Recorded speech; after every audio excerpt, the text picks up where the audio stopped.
Hi, I'm Rachel, a qualified child restraint technician from Baby on the Move. Baby on the Move has been involved with car seats for over 20 years, and I'm here to give advice and tips on installation, as not all car seats fit all cars.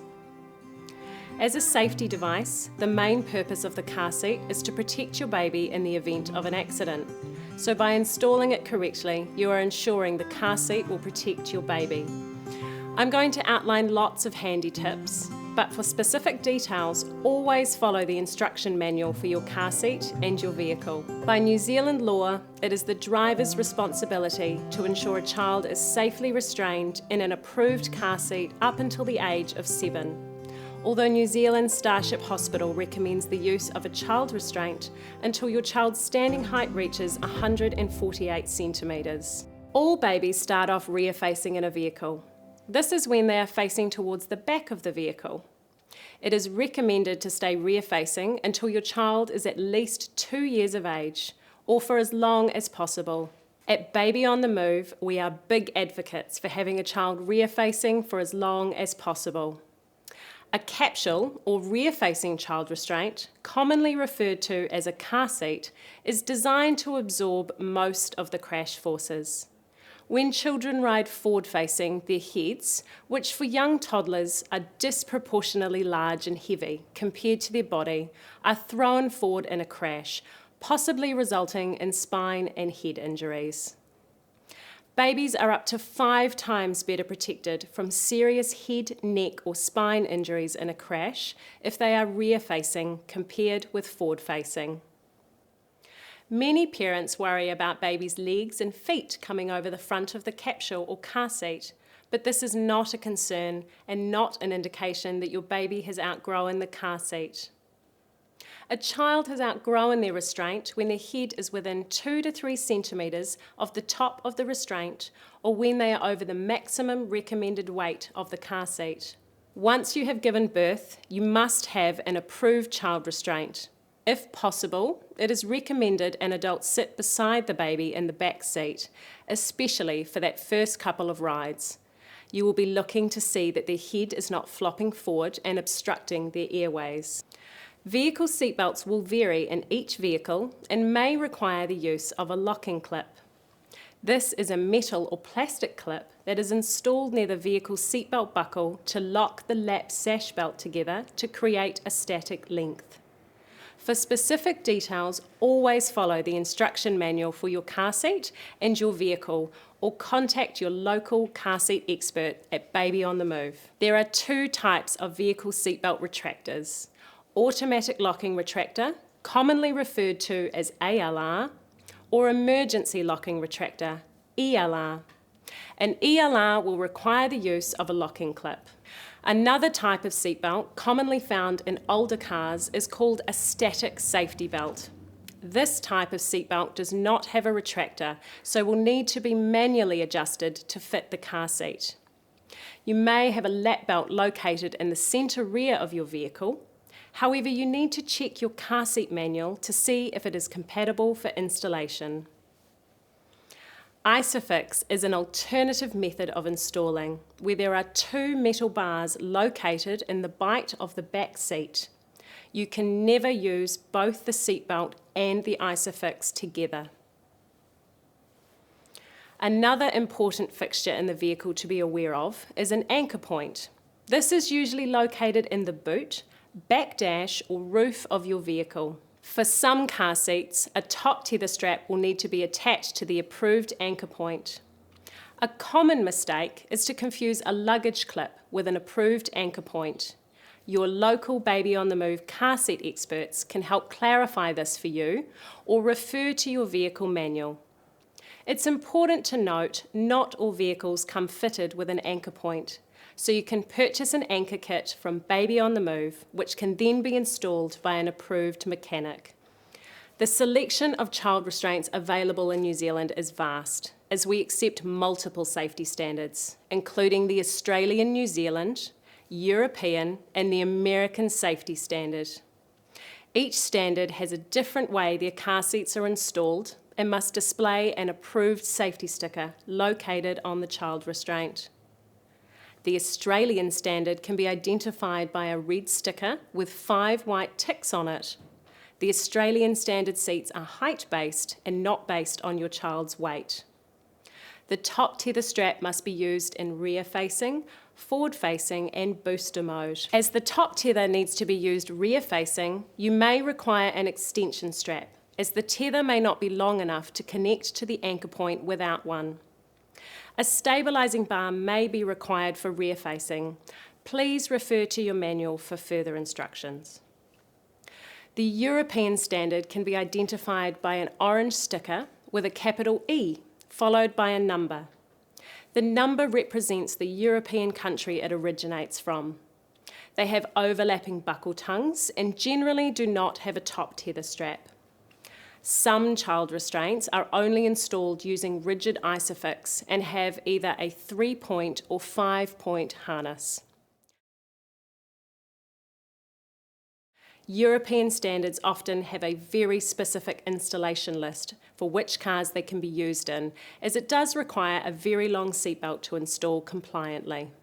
The American standard can be identified by the yellow S sticker located on the child restraint when imported into New Zealand. These child restraints generally only require a top tether in the forward-facing mode, not rear-facing, and have a chest clip located on the harness. American standards most often have very high height and weight limits, allowing children to use until best practice and beyond. They can be installed with either the vehicle's seatbelt or an ISOFIX latch system. So what are your car seat options? For a newborn baby, there are 2 child restraint options. You can either use a newborn capsule with or without a base. We do highly recommend using a base, or you can use a rear-facing convertible car seat. A capsule is a rear-facing only child restraint, most commonly used from birth until approximately 6 months old. Capsules are better designed to fit a newborn baby and are convenient to carry an infant in, or to attach to your buggy as a travel system. It is important to note, however, that it is not good for newborn babies to stay in any kind of car seat for extended periods of time. Instead, a cot or a bassinet is the safest place for your baby to sleep. Do not leave your baby unattended at any time. Capsules will come with or without a base, depending on the model. The issue with using a capsule without the base is that on some models, the seatbelt must be split and wrapped around the back as well as across the lap of the capsule. Seatbelts are often not long enough to do this. Again, we recommend to use a base where possible, as you do not need to reinstall it for every trip. Many rear-facing convertibles can also be used for newborns, but sometimes it is more difficult as the car seat is secured into the vehicle, and it can be more challenging to get the car seat's harness to fit the size of a newborn baby's body. It can also be more time-consuming, and often there are limited infant inserts for additional support. Regardless of which car seat you choose to use, the following time limits still apply. For newborn babies that do not have good head control, this should be limited to 30 minutes for the first 4 weeks. For older babies with good head control and toddlers, it is generally accepted that you can drive up to 2 hours at a time and have a 10-minute break to stretch, feed, and have a nappy change if required. Once you have reached your destination, take baby out of the car seat. Once the child moves from a capsule, the next stage car seat will remain installed in the vehicle and is often called a convertible car seat, meaning it can convert from a rear-facing direction to a forward-facing direction. When I refer to forward-facing, it means that both the child and the car seat are facing the front of the vehicle. Each convertible car seat caters for a number of stages, from newborn all the way until they grow out of a car seat. A common question we get is, where is the safest place to install my car seat? Where possible, we recommend installing your car seat in the back seat of the vehicle and never in front of working airbags. The safest place to install a car seat is in the middle of the back seat, but it's often not practical to do so. The next safest position, and also the most common place to install a car seat, is behind the front passenger seat. There is often more room available than behind the driver, and it also allows you to take babies safely in and out of the vehicle while standing on the footpath when parallel parked. The team at Baby on the Move will be happy to guide you through the best location for your car seat to be installed based on your preferences and needs. Whichever type of car seat you decide to use, here are 2 important factors in keeping your newborn baby safe in the car. The first is installation, how well the car seat is secured into the car. The second is positioning, how well the baby is positioned and supported in the car seat itself.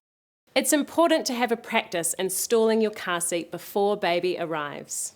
There are 2 possible methods for installing car seats: ISOFIX latch or with the vehicle seatbelt. An ISOFIX compatible car seat will have latches which will directly attach to the ISOFIX bars in your vehicle.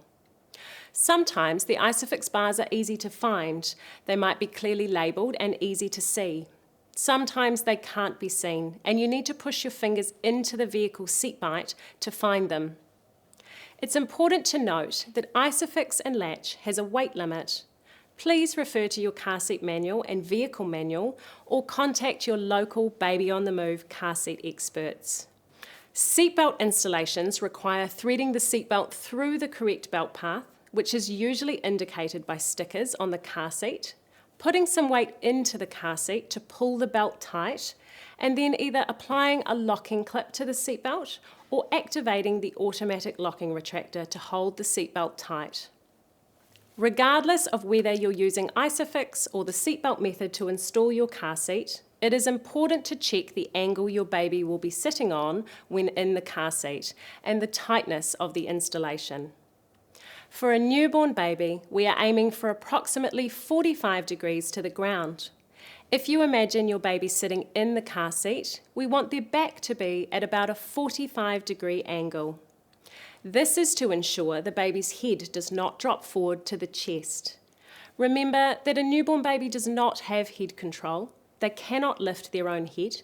So if their head flops forward with the chin near the chest, this could compromise the airway and cause breathing issues. If your car seat is not sitting at 45 degrees, it may be necessary to adjust the angle of the seat using a built-in adjuster or a rolled-up towel. Check your instruction manual to see what is allowable for your particular model of car seat. Once the angle is correct and the car seat is installed, we need to check the movement of the installation. Put one hand on the car seat or base near where the ISOFIX connectors or seatbelt is located and try to move the car seat side to side or up and down. We are aiming for less than 2.5 centimetres of movement in any direction at the point where the restraint is attached into the car. You can imagine that if you have to brake suddenly, there will be a lot more movement than what we can make with our hand. We want to minimise any movement of the car seat if we are in an accident. Place your baby into the car seat with their bottom and hips all the way to the back of the seat. We do not want any slumping. Make sure that baby is centred in the car seat. If they are not centred, when you go to tighten the straps, it will feel like one strap is tighter than the other. Adjust the harness height to the lowest slot. Position the straps over their arms and around their hips, unless your car seat has a 3-point harness which goes over the shoulders only. Make sure the crutch buckle is positioned closest to the back of the restraint. Pull the crutch buckle up and secure the buckle clips. Pull the excess harness length in and around their hips and upwards, then tighten by pulling the harness adjuster strap. Secure the chest clip if there is one and position at armpit height. Repeat this process a couple of times until the harness is firm. Try to pinch the strap together to check whether it is firm enough. Remember, we are aiming to minimise any movement of your baby within the harness straps. Check the crutch buckle is pulled straight up towards your baby. If there is a gap between your baby and the crutch strap, try a small rolled up cloth to fill in this space to reduce slouching. If you find that your baby is slipping down on top of the buckle strap, try repositioning them further back into the seat and tightening again, ensuring you are pulling the crutch buckle up towards your baby. Check your baby's head position. If the car seat comes with a head support, is this supporting baby's head without pushing the head forward? Make sure there is space between their chin and chest. Remove the head support if it appears to be pushing their head forward. If more support is required, we do not encourage aftermarket products, as they have not been crash tested, but instead use a tightly rolled muslin cloth or cloth nappy down each side of baby's torso and or head to provide lateral support. This should be in place after the harness has been secured to ensure that it is not interfering with the harness placement or tightness. It is important not to overdress baby in the car seat. Thick, puffy or hooded clothes can make it difficult to properly tighten the harness. Dress baby in the same layers of clothing you would have on inside the house. Secure and tighten the harness straps, and then tuck over a light blanket if you are concerned about cold temperatures. Remember that the car will warm up fairly quickly, so the blanket can be easily removed if needed. The padded inserts and harness straps may be too bulky and can often be removed, but always check the manual. Whether you are using a capsule or a convertible car seat, it will require adjusting as your baby grows. In particular, the harness height will need to be adjusted, and any padding or supports will need to be moved. For most rear-facing car seats, there must be at least 2.5 centimetres of space between the top of baby's head and the top of the car seat. Check the instruction manual for your particular model of car seat for specific height and weight limits that apply. If you already have a car seat or one that's been passed down to you, doing a safety check is important prior to use to look for any faults or missing parts. Although it isn't always easy to tell, it is important to check that it hasn't been in a motor vehicle accident, that it has been stored well and is free of mould, there are no cracks or discoloration in the restraint shell, no fraying of the harness or rust on the buckles, and that it is approved for use in New Zealand and hasn't expired. All car seats have a lifespan given by the manufacturer and can be used for up to 10 years. Some are from the date of manufacture and others are from the date of purchase. The date of purchase is void if you are not the original purchaser of the car seat. Instead, it reverts to the date of manufacture. The date of manufacture can be found in the car seat manual or located on the back of the restraint. Do not use a child restraint if it has expired. Baby on the Move offers the option to rent a range of baby-related equipment for short or long-term hire. Most of our customers choose to hire their capsule and save their money to put towards their next stage car seat. We will make sure that the car seat is right for you, your little one, and your vehicle. Hiring has many benefits, including helping our environment by reducing waste and cuts down New Zealand's landfill. For example, if you were to purchase a capsule and base with a 6-year lifespan, you would usually only use this for the first 6 months of your child's life before moving on to the next stage of car seat. That's why hiring a capsule and base is more economical, because you only use it for a short period of time before your baby will outgrow it. The price difference between car seats in a lot of cases represents new technology and the materials used on the child restraint. This may include a steel frame or reinforcing and/or multiple layers of side impact protection. At Baby on the Move, we do things a little differently. We believe in getting to know you, your challenges, preferences and needs, so we can match you with the safest and most versatile baby products. We'll help you buy right the first time for total peace of mind. It's never too early to come in and see us. No matter what parenthood throws at you, we'll stand beside you every step of the way to help make things a little easier. There is a caring expert at every Baby on the Move store nationwide ready to help you. Call or visit us. We're here for you.